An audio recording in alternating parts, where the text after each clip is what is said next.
अस्सलाम वालेकुम, आदाब सभी देखने वालों को। मैं वासिफ नूर और आप देख रहे हैं क्रिएटर ग्लोबल टीचर। आज मैं आपसे बात करूंगा मनोविज्ञान और रिश्तों के बारे में। तो चलिए वीडियो शुरू करते हैं।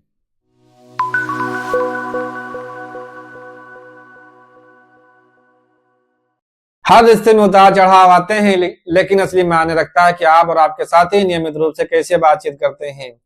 हार्वर्ड में प्रशिक्षित मनोवैज्ञानिक ग्रुप में मैंने पाया है कि सबसे खुशहाल जोड़े संघर्षों से नहीं बचते हैं, वह एक दूसरे से प्रशंसा और सम्मान के साथ बात करके उनका सामना करते हैं। दुर्भाग्य से मैंने कई विवाहों को खराब बातचीत और बदलाव की अनविलिंगनेस के कारण समाप्त होते हुए देखा है। इसलिए यदि आप अपने साथी के साथ इनमें से कोई भी फ्रेज का उपयोग करते हैं तो आपका रिश्ता अधिकांश अन्य रिश्तों की तुलना में अधिक सफल है। फ्रेज नंबर 1, मैं आपके प्रयासों की सराहना करता हूं या करती हूं। अपने साथी के बारे में उन चीजों पर अत्यधिक ध्यान केंद्रित करना लुभावना है जो आपको पसंद नहीं है और हर मौके पर उन्हें पॉइंट करना, लेकिन उनके कार्यों में अच्छाई को उजागर करना महत्वपूर्ण है। खुशहाल जोड़े एक दूसरे के प्रयासों के लिए आभार व्यक्त करते हैं। यह सभी को मूल्यवान महसूस कराने का एक शानदार तरीका है। इसी तरह के फ्रेजेस, मैं इसकी सराहना करता हूं या करती हूं कि आप हमारे परिवार का समर्थन करने के लिए इतनी मेहनत करते हैं। मैं आभारी हूं कि आप बच्चों को स्कूल ले जाते हैं, क्योंकि इससे मुझे सुबह के काम पूरा करने में मदद मिलती है। फ्रेज नंबर 2, मैं आपको पसंद करता हूं या करती हूं। सबसे स्वस्थ जोड़े न केवल एक दूसरे से प्यार करते हैं, बल्कि वह एक दूसरे को पसंद भी करते हैं। किसी से प्यार करना स्नेह की तीव्र भावना है। पसंद करना उन्हें वैसे ही देखने के बारे में है जैसे वे हैं, और उनके बारे में उन गुणों को जानना है जो आपको उनके बारे में पसंद है। इसी तरह के फ्रेजेस, मुझे यह पसंद है कि आप स्वस्थ रहने के लिए इतने भावुक हैं। मुझे यह पसंद है कि आप अपने शौक के प्रति कितने समर्पित हैं। फ्रेज नंबर 3, मुझे इसे बेहतर ढंग से समझने में मदद करें। हम सभी के अलग अलग पालन पोषण, कमजोरियां, मूल और विश्वास हैं that shape how we think relationship should work। यदि आपका साथी किसी स्थिति पर इस तरह प्रतिक्रिया करता है जिसे आप समझ नहीं पाते हैं, तो उन्हें बताना कि आप उन्हें बेहतर जानना चाहते हैं। संघर्ष को हल करने, telling them that you want to know them better is key to resolve conflict and bonding at a deeper level। इसी तरह के फ्रेजेस, मुझे नहीं पता कि यह आपके लिए इतना परेशान करने वाला क्यों है। कृपया मुझे आपका दृष्टिकोण देखने में मदद करें।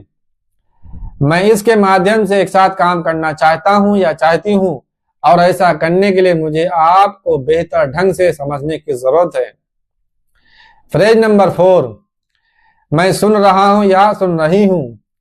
डिसएग्रीमेंट्स आर इनविटेबल, लेकिन सक्रिय रूप से सुनकर एक दूसरे का समर्थन करना महत्वपूर्ण है।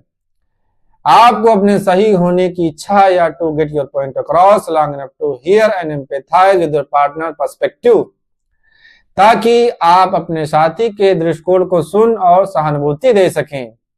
इसी तरह के फ्रेजेस, मैं अब बात करना बंद कर दूंगा और वास्तव में आपके दृष्टिकोण को सुनने की कोशिश करूंगा। मैं आपका पक्ष सुनना चाहता हूं या चाहती हूं, भले ही हम अंततः असहमत हों। फ्रेज नंबर 5, मुझे माफ करें। जब चीजें सही या योजना के अनुसार नहीं होती हैं, तो स्वस्थ जोड़े जानते हैं कि दोनों साथी स्थिति में भूमिका निभाते हैं। उन संघर्षों में हमारी भूमिका के लिए जिम्मेदारी लेना और वास्तव में माफी मांगना दरारों को ठीक करने के लिए महत्वपूर्ण है। इसी तरह के फ्रेजेस, मैं अपनी भावनाओं को आपके सामने सम्मानजनक तरीके से व्यक्त नहीं किया और मुझे इसके लिए दुख है। मुझे कल रात आपके व्यवहार पसंद नहीं आया, लेकिन मुझे अपने गुस्से के लिए भी माफी मांगने की जरूरत है। फ्रेज नंबर 6, मैं आपको माफ करता हूं या करती हूं। क्या मुझे माफ कर सकते हैं? माफ करना कठिन है।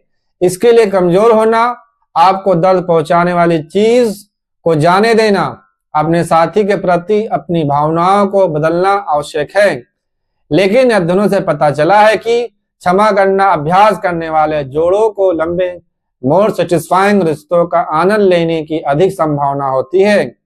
इसी तरह के फ्रेजेस, मैं जानता हूं या जानती हूं कि हम अतीत को नहीं बदल सकते, इसलिए मैं इसे जाने देने और आगे बढ़ने की सक्रिय रूप से कोशिश कर रहा हूं या कर रही हूं। मैंने एक गलती की और मैं खुद को माफ करने की कोशिश कर रहा हूं या कर रही हूं। मुझे आशा है कि आप भी मुझे माफ कर सकते हैं। फ्रेज नंबर 7, मैं आपके प्रति कमिटेड हूं। रिश्ते में रहना एक चॉइस है। अपने साथी को आश्वस्त करना कि आप अभी भी अपने साथी के साथ रहना चुन रहे हैं, सुरक्षा और स्थिरता की भावना पैदा करने में मदद करेगा।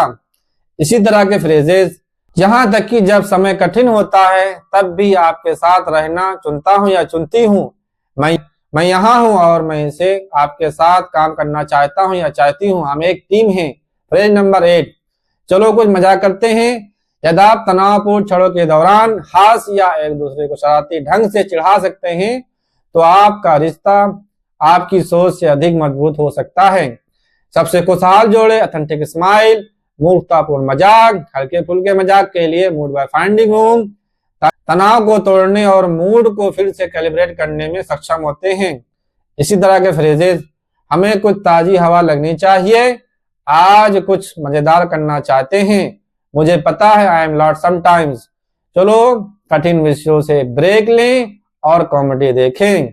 फ्रेज नंबर 9, मैं तुमसे प्यार करती हूँ या करता हूँ। यह एक सरल है लेकिन हमेशा याद दिलाने योग्य है। एक दूसरे के लिए अपने रोमांटिक प्यार को मौखिक रूप से व्यक्त करना रिश्तों को जीवंत रखता है। जब आप इसे कहते हैं, make sure you truly mean it. अगर आपको वीडियो पसंद आए तो वीडियो को लाइक एंड शेयर कर दें और जाने से पहले एक प्यारा सा कमेंट कर दें। मिलते हैं अगली वीडियो में। जय Hind.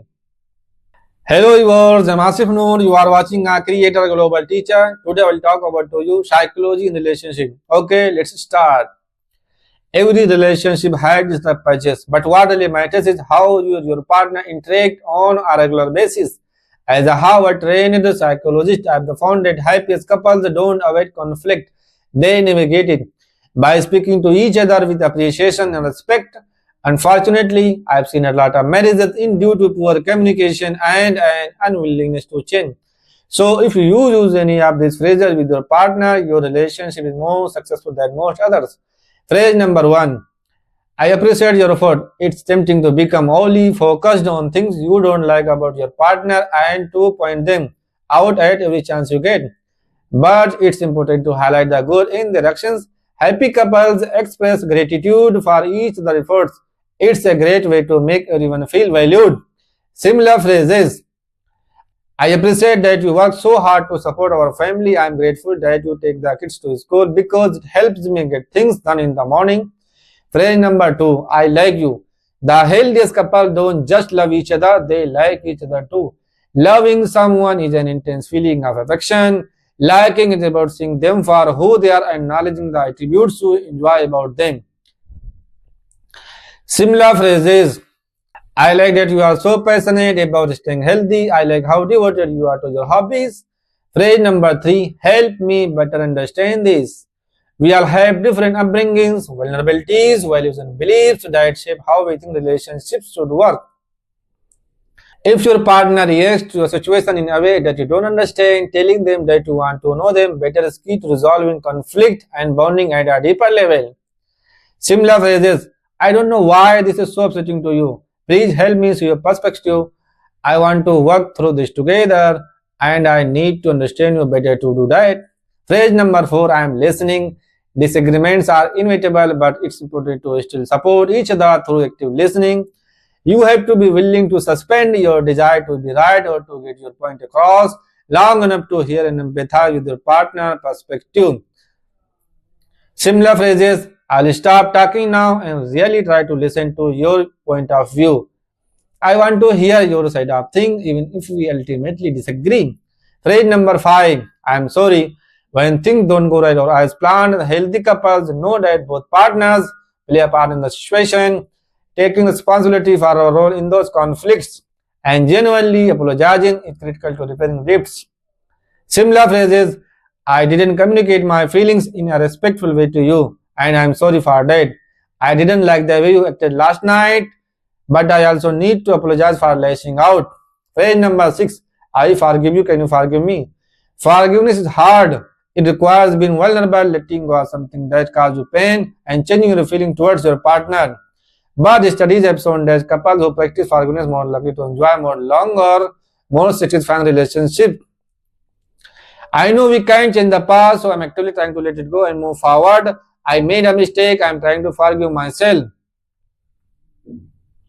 Phrase number 7. I'm committed to you. Being in a relationship is a choice.